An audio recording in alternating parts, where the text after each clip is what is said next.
I have a tennis ball here. When I release the tennis ball from my hand, you can see it drop.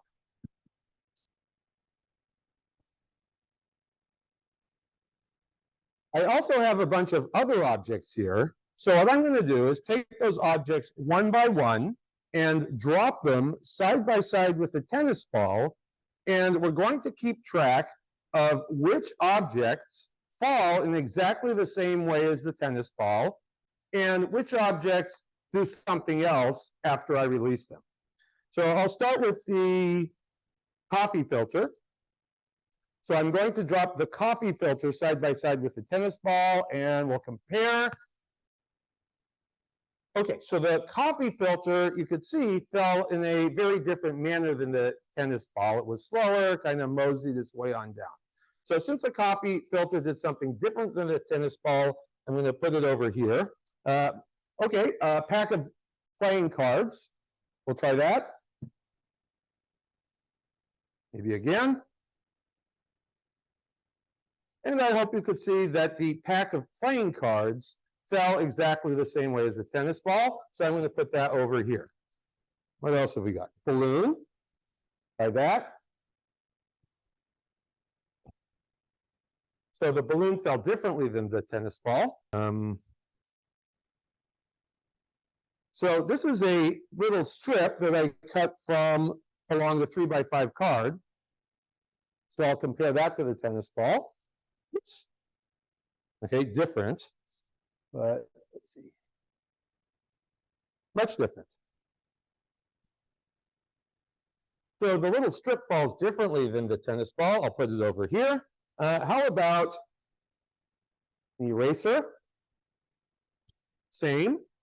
Put that over here with the playing card. What about a tape dispenser? Let's try that one. Okay. Same as the tennis ball. How about a sheet of paper? Same or different?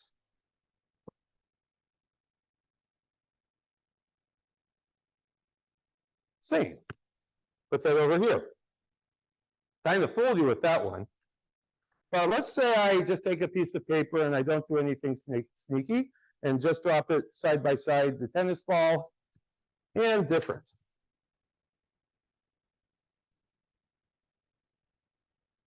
Okay, so now I have a group of objects over here which falls the same as the tennis ball, and I have a group of objects over here which falls different from the tennis ball. These objects over here that fell the same as the tennis ball, would they also fall the same as each other? So let's try a couple of these. Okay, so the crumpled up piece of paper falls the same as the tape dispenser. And let's try these two. The pack of playing cards falls the same as the chalkboard eraser. So these objects over here fall the same as each other. And now how about these objects here that fell different from each other? Are they all going to match each other? Or is each of them doing its own thing, which is different than all the other things? So let's try the balloon and this little yellow strip to compare. Yeah, so those were different from each other. How about the coffee filter and the flat sheet of paper? Also different. So we have a group of objects over here which falls exactly the same as each other, at least as far as we can tell in this video. And we have these other objects that not only do not match the tennis ball, but do not match each other either. The objects in this group over here, each of them is totally doing its own thing. So what properties put an object in this group over here where they are all falling exactly the same way as each other, and which properties put an object in this group over here where each of those objects has its own distinct way of falling, different from all of the others.